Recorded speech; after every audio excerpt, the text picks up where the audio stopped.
Hello मित्रांनो, आज आपण सायन्स 1चा थर्ड चॅप्टर म्हणजे केमिकल रिॲक्शन याचा एक इम्पॉर्टंट टॉपिक बघणार आहे, जो नेहमी बोर्डला विचारला जातो. बोर्डच्या दृष्टीने खूप महत्त्वाचा टॉपिक आहे. तर हा टॉपिक आहे which factor affect the rate of reaction, rate of chemical reaction. आता केमिकल रिॲक्शनचा जो रेट आहे तो नेमका काय असतो बघा, त्याचा मिनिंग काय होतं हे बघू आपण. Rate of chemical reaction if any reaction occur in a short time, एखादी रिॲक्शन खूप कमी वेळेत होत आहे तर त्याला काय म्हणतात, इट ऑकर्स रॅपिडली, तर ती फास्ट होत आहे. Then if any reaction requires long time then it occurs slowly, तर एखादी रिॲक्शन स्लो होते किंवा एखादी रिॲक्शन काय होते रॅपिड होते किंवा स्लो किंवा फास्ट होते. तर याला अफेक्ट करणारे कोणकोणते फॅक्टर हे आपण बघणार आहे. त्या अगोदर आपण rate of chemical reaction weather it is occur slowly और रॅपिडली याचे आपण काही एक्झाम्पल बघूया. Cooking gas starts burning on ignition. Cooking gas म्हणजे आपला नॉर्मल LPG गॅस आपण स्विच ऑन केलाय तर गॅस बर्नरपर्यंत पोहोचतोय आणि इझिली काय होतंय इग्नाईट होतंय, म्हणजे ती खूप रॅपिड प्रोसेस आहे. काही फ्रॅक्शन ऑफ सेकंडमध्ये तो इग्नाईट होतोय, त्याचं कंबशन होतंय. इट ऑकर रॅपिडली, फर्स्ट जे एक्झाम्पल आहे त्याचा आन्सर काय, इट ऑकर रॅपिडली. तर तुम्हाला एखादी प्रोसेस दिलेली, रिॲक्शन दिलेली ती ओळखता आली पाहिजे whether it is rapid or slow.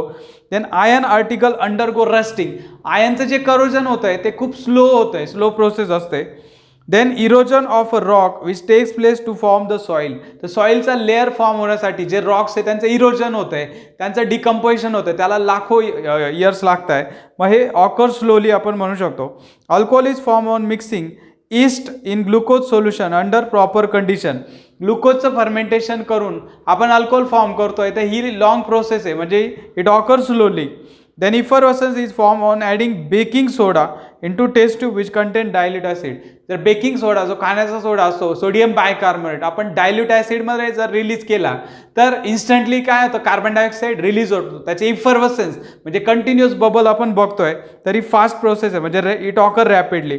Then white PPT precipitate is formed on adding dilute sulfuric acid on barium chloride solution. Barium chloride आणि सल्फ्युरिक ॲसिड यांची इन्स्टंट रिॲक्शन होते आणि बेरियम सल्फेट हा येलो कलरचा PPT फॉर्म होतो. PPT म्हणजे precipitate form होत आहे. तर तुम्हाला हा पार्ट समजला असेल की एखादी रिॲक्शन जर शॉर्ट टाईममध्ये होते तर इट ऑकर रॅपिडली, ती खूप फास्ट होते असं म्हणतात. आणि जर एखाद्या रिॲक्शनला लॉंग टाईम लागतोय तर ती स्लो रिॲक्शन असते. आता आपण फॅक्टर बघणार आहे, which factor affect the rate of reaction. हा क्वेश्चन असा आहे की बोर्डला कंटिन्युअसली प्रत्येक पेपरला विचारू शकता, कारण 5 फॅक्टर आहे.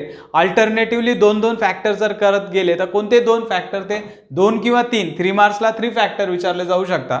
तर बोर्डचा मला वाटतं जो न्यू पॅटर्नचा पेपर होता त्यामध्ये पहिल्यांदाच हा क्वेश्चन आला होता. तर हा क्वेश्चन परत परत रिपीट होणार आहे आणि तो तसा रिपीट पण झालेला आहे. तर आपण बघूया क्वेश्चन काय, factor affecting the rate of reaction. First factor आहे nature of reactant, nature of reactant आहे. तर आता बघूया आपण 2 रिॲक्शन आहे. Aluminium metal it react with dilute acid, dilute acid बरोबर रिॲक्शन होते. Then it gives aluminium chloride and release hydrogen gas, त्यामध्ये हायड्रोजन गॅस रिलीज होते. This is the fast reaction. And when zinc react with this acid, dilute HCl, then zinc chloride is formed with the release of hydrogen gas. इथे पण hydrogen gas release होते. Generally when metal react with any acid it releases hydrogen gas, तर hydrogen gas इथे release होते.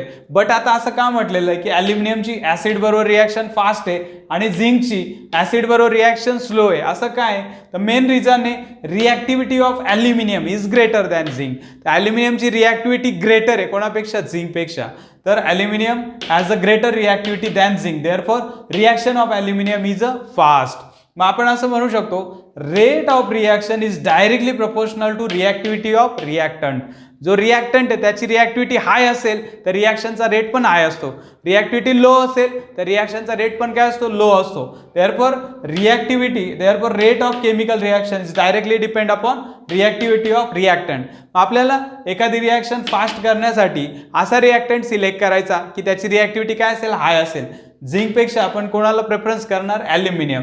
तर nature of reactant हा part खूप important आहे, कारण त्यावरतीच काय असतो रेट ऑफ रिॲक्शन डिपेंड आहे. आता आपण सेकंड पार्ट बघू, बी. यामध्ये सेकंड फॅक्टर आहे size of the particle of reactant. जसं आपण बघितलं की रिॲक्टंटची रिॲक्टिव्हिटी इम्पॉर्टंट आहे. रिॲक्टंट म्हणजे काय? The substance which participate in the reaction is called as a reactant. तर रिॲक्टंटची रिॲक्टिव्हिटी इम्पॉर्टंट आहे, तशी साईज पण इम्पॉर्टंट आहे. तर इथे आपण काय करणार आहे, तुम्हाला शहाबादी टाईल्स माहिती, शहाबाद टाईल्स त्याचा मेन जो कंटेंट आहे तो कॅल्शियम कार्बोनेट आहे. कॅल्शियम कार्बोनेटलाच लाईमस्टोन म्हणतो आपण.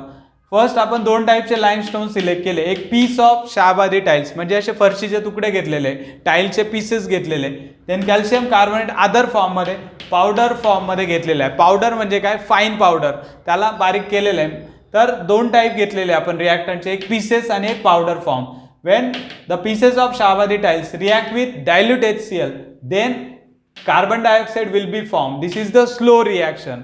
Then when calcium carbonate powder or Shahbadi tile powder it react with acid, then carbon dioxide will be formed. This is the fast reaction. आता बघा दोन्हीच्या रिॲक्शन आहे. बेसिकली ही रिॲक्शन न्यूट्रलायझेशन रिॲक्शन आहे. Acid react with base, calcium carbonate हा base आहे. Acid react with base to give salt and water, आणि plus carbonate आहे, बेसमध्ये कार्बोनेट आहे, मग इथं कार्बन डायऑक्साईड रिलीज होतो. Acid react with base to give salt plus water and carbon dioxide. This is the neutralization reaction.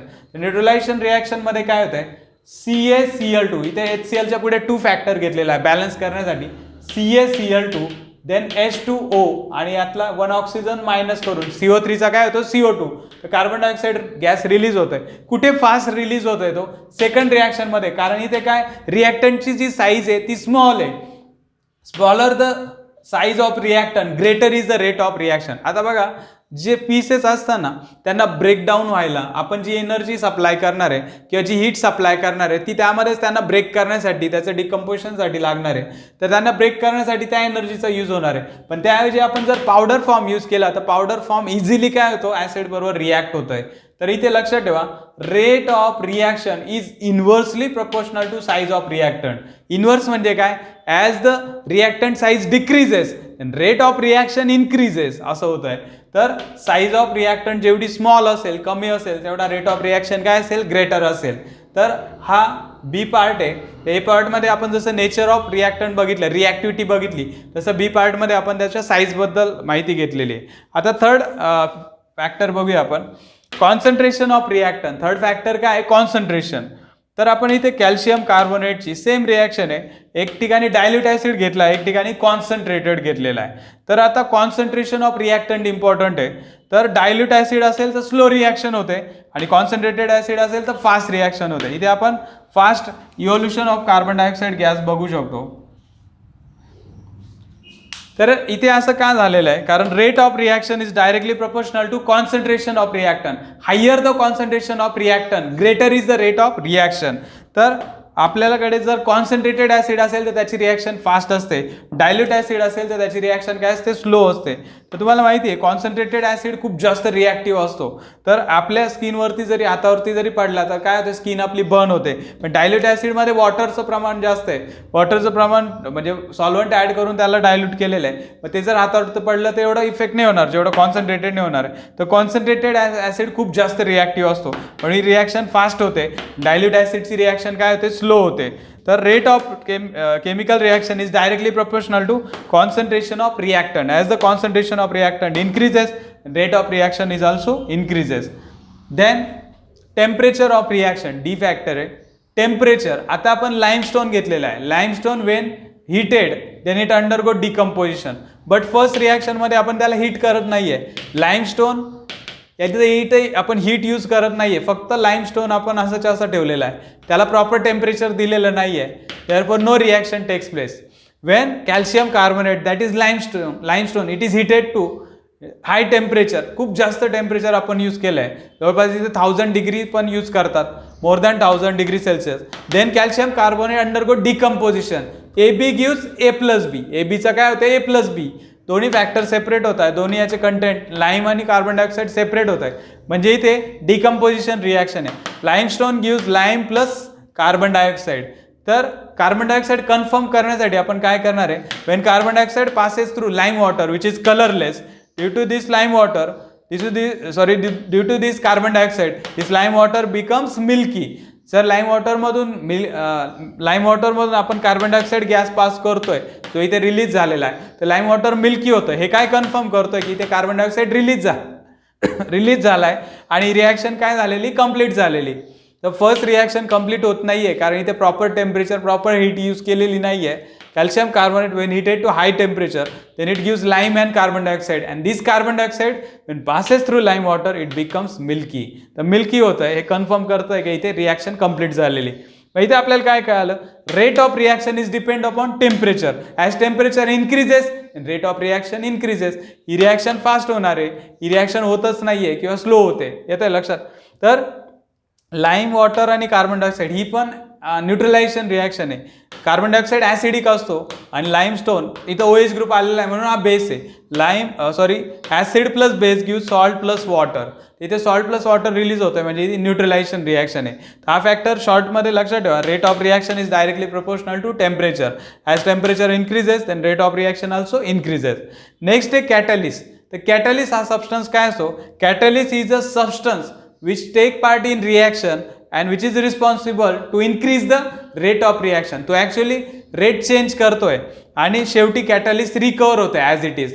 कॅटलिस्टचा role फक्त तेवढाच असतो की रिॲक्टंटला तो सरफेस प्रोव्हाइड करतोय, त्यावरती रिॲक्टंट मॉलिक्यूल जॉईन होतोय आणि रिॲक्टंटची फास्ट रिॲक्शन होऊन काय होतंय तिथं डिकम्पोजिशन होतंय. तर कॅटलिस्टची डेफिनेशन खूप इम्पॉर्टंट आहे. तर कॅटलिस्टची डेफिनेशन आपण अशी लिहू शकतो, the substance in whose presence the rate of chemical reaction changes. असा सबस्टन्स की त्यामुळे या केमिकल रिॲक्शनचा रेट चेंज होतोय, तर स्पीडअप करतोय तो reaction without causing any chemical change. तो दुसरा केमिकल चेंज न करता तो फक्त काय करतोय, सरफेस प्रोव्हाइड करतोय. सरफेसवरती रिॲक्टंट मॉलिक्यूल जॉईन होतो, नंतर डिटॅच होतोय, प्रोडक्ट फॉर्म झाल्यानंतर ते वेगळे होतात. तर कॅटलिस्ट हा खूप इम्पॉर्टंट असतो. तर आपण बघतो की सिम्पल आहे, समजा ऑइलचं कन्व्हर्जन फॅटमध्ये होते. ऑइल म्हणजे नॉर्मल आपलं वनस्पती ऑइल जे असतं त्याचं वनस्पती घी बनतंय, तर यामध्ये पण कॅटलिस्ट वापरतात ही फास्ट रिॲक्शन होण्यासाठी, कस्टमरपर्यंत लवकर प्रोडक्ट पोहोचण्यासाठी, लवकर ती प्रोसेस होण्यासाठी इथे कॅटलिस्ट काय करतात, यूज करतात. लक्षात ठेवा. 2KClO3 potassium chlorate undergo decomposition to give potassium chloride and oxygen. इथे 2KCl आणि ऑक्सिजन काय होतं, रिलीज होत आहे. ऑक्सिजन गॅस इथे रिलीज होत आहे. इथे बॅलन्सिंग करण्यासाठी इथे 2 घेतलेला आहे.